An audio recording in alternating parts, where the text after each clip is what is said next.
Ako, si Micaela. Wait, paano ko nga ba sisimulan to? Pero sige, gagawin ko ang aking makakaya upang inyong makilala. Ang inyong lingkod na sa inyo ay humaharap. Una sa lahat, isang pagbati mula sa akin ang para sa inyo. Alam kong palaisipan pa rin sa inyo kung sino ba ako. Pero huwag mag-alala dahil ako'y magpapakilala na. Ako si Micaela.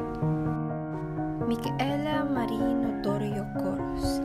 Alam kong nagtataka kayo kung bakit ganito ang pangalan ko.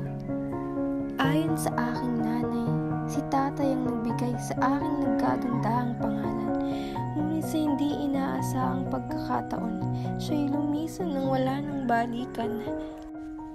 Isa akong masiyahing bata, ngunit ito'y naglaho nang siya'y nawala. 7 taong gulang pa lamang ako nang iwan ako ng tatay ko.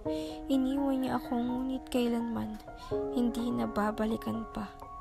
Alam kong isa lamang itong malaking pagsubok na sinusubok ang sarili ko, ngunit alam kong malalagpasan ko ito. 3 ng Pebrero, taong 2006, iniluwalang isang batang babaeng nagngangalang Micaela. Panulat at papel ang unang nadampot nito noong mga unang gapang niya dahilan marahil ng kanyang pagkuhumaling sa pagsusulat. Kapaligiran. Kapaligiran ang nagmimistulang isa sa kanyang kanlungan, damdamin ay pinapagaan. Pagkakaroon ng obsesyon sa iba't ibang kulay ng kalangitan, pagkabighani sa buwan, bituin, bulaklak at tahimik na kapaligiran na bubuhay sa mundo ng kasalukuyan.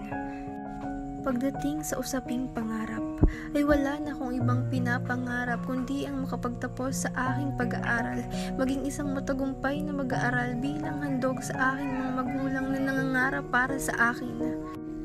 Kahit maraming suliranin ang dumating sa akin, ay isasantabi lahat ng mga negatibo at magpapatuloy sa paglakad tungo sa tagumpay. Magsusumikap sa lahat ay gagawin na para sa mga naniniwala sa akin. Ang aking pamilya na naging sandalan sa lahat ng oras na nangihina, pero patuloy na bumabangon at nagpapakatatag.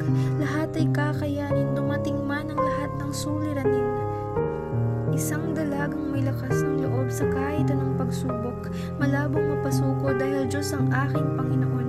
Muli, ako si Micaela Marie Coros.